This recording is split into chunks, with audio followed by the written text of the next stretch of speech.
Halo semuanya, selamat datang di pembelajaran sejarah Indonesia kelas 12. Pada pertemuan pertama kali ini kita akan membahas mengenai integrasi dan disintegrasi bangsa, di mana materi ini merupakan bagian dari materi di bab mengenai perjuangan menghadapi ancaman disintegrasi bangsa.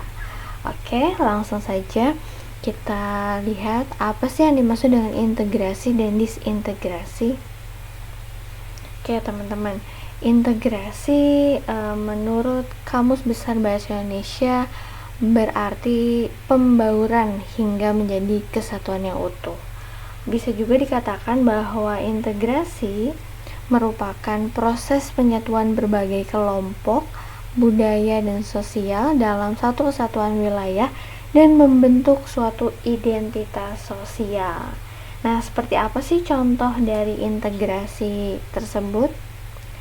Nah, teman-teman, untuk mengetahui apa itu integrasi, seperti apa contohnya, teman-teman bisa lihat video berikut.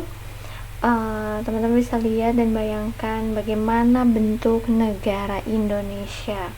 Negara kita, negara Indonesia terdiri dari beribu pulau di dalamnya. Artinya pulau-pulau yang ada di Indonesia itu sangat banyak, beragam.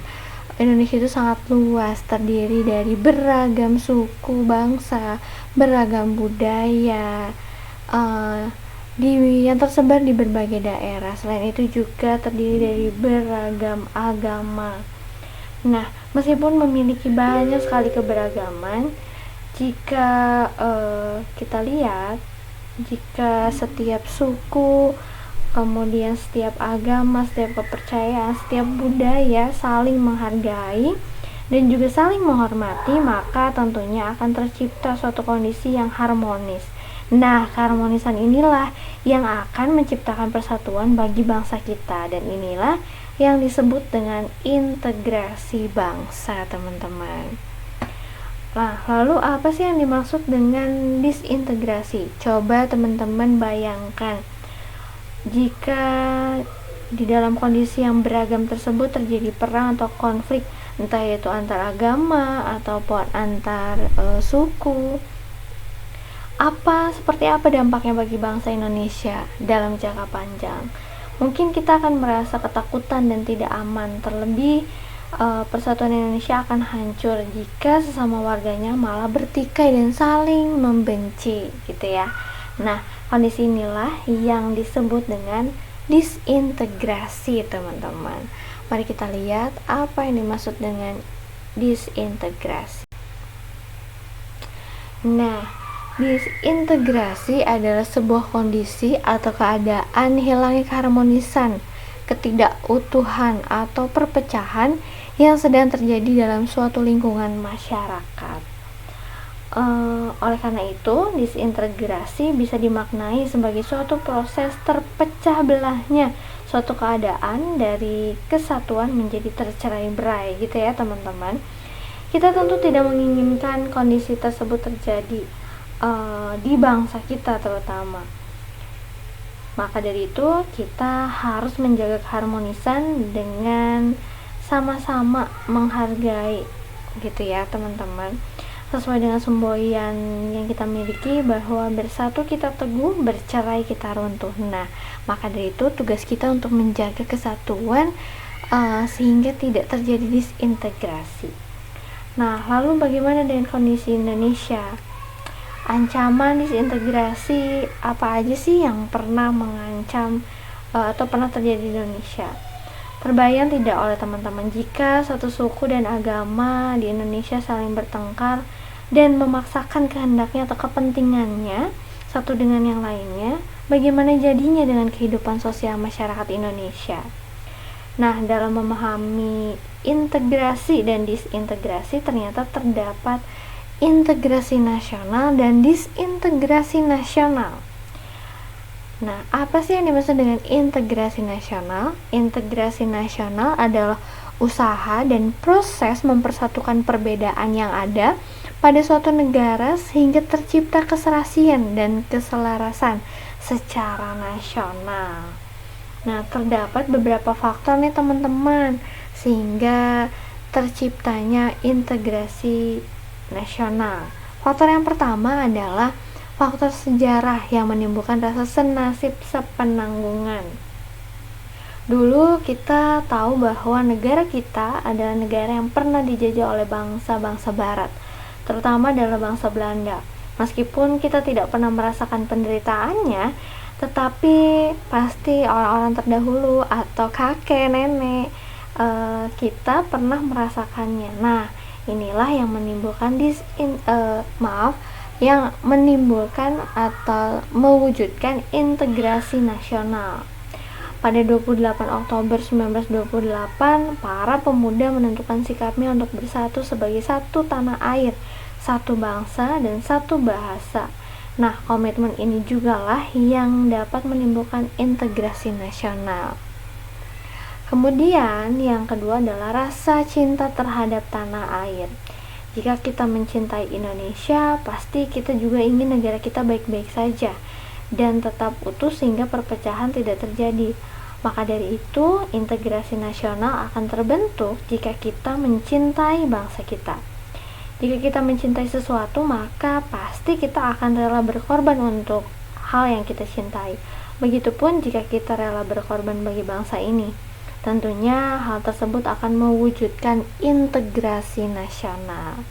Faktor yang terakhir adalah kesepakatan bersama selaku warga Indonesia. Nah, kesepakatan bersama ini terwujud dalam bentuk pernyataan proklamasi, kemudian Undang-Undang Dasar 1945, Pancasila, bendera merah putih, lagu kebangsaan Indonesia Raya, dan bahasa kesatuan, yaitu bahasa Indonesia.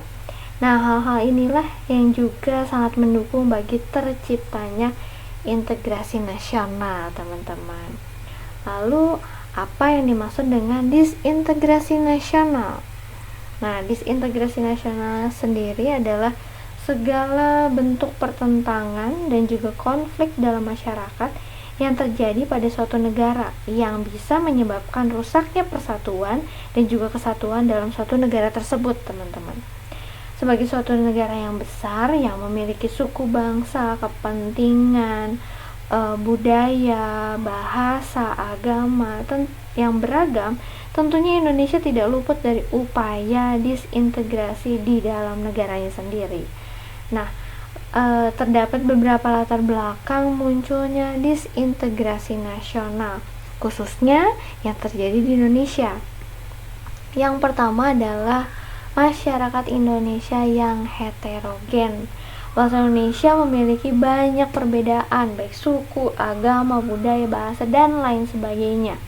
Sehingga perbedaan ini bisa saja menjadi faktor disintegrasi nasional terjadi, teman-teman. Yang kedua adalah luas wilayah Indonesia. Tadi kita sudah lihat ya, bagaimana luasnya bangsa kita, bangsa Indonesia yang terdiri dari ribuan pulau, dikelilingi lautan, hutan, dan lain sebagainya. Tentu cukup sulit untuk mengatur negara yang luas ini, sehingga hal ini menjadi faktor disintegrasi nasional. Yang ketiga adalah tidak meratanya pembangunan, khususnya adalah dalam bidang ekonomi dan infrastruktur. Nah, sehingga tidak meratanya pembangunan ekonomi dan infrastruktur ini menimbulkan ketidakpuasan terhadap daerah-daerah. Ketidakpuasan ini terjadi terhadap pemerintah pusat. Nah, ini juga nih yang dapat menjadi faktor disintegrasi nasional. Dan yang terakhir adalah etnosentrisme dan intoleran. Ini juga merupakan faktor yang dapat menyebabkan disintegrasi nasional terjadi, teman-teman. Dengan demikian, jika permasalahan integrasi nasional tidak cepat diselesaikan, maka hal ini akan mengancam disintegrasi bangsa. Dalam sejarah bangsa Indonesia sudah banyak terjadi pemberontakan atau perselisihan yang mengancam disintegrasi bangsa. Pemberontakan daerah yang mengarah pada separatis tersebut banyaknya dilatar belakangi oleh ketidakpuasan terhadap kebijakan pemerintah pusat. keinginan untuk membentuk negara sendiri atau lepas dari NKRI juga menjadi alasan munculnya gerakan-gerakan separatis di beberapa daerah. Selain itu, konflik berkepanjangan yang berhubungan dengan ideologi juga mengancam disintegrasi nasional bangsa Indonesia pada saat itu. Terwujudnya integrasi nasional sangat penting dalam sebuah negara. Masyarakat yang terintegrasi merupakan harapan setiap negara, terutama bagi negara yang luas dan memiliki keberagaman seperti negara kita, negara Indonesia. Masyarakat yang mampu membangun integrasi nasional memiliki kekuatan untuk mempertahankan kedaulatan bangsa dan membangun kejayaan nasional. Maka dari itu, kondisi tersebut merupakan suatu yang penting untuk mencapai tujuan nasional yang diharapkan. Nah, teman-teman, sekian pembelajaran mengenai integrasi dan disintegrasi bangsa. Sampai ketemu lagi di pembelajaran selanjutnya. Stay safe and healthy semuanya. Terima kasih.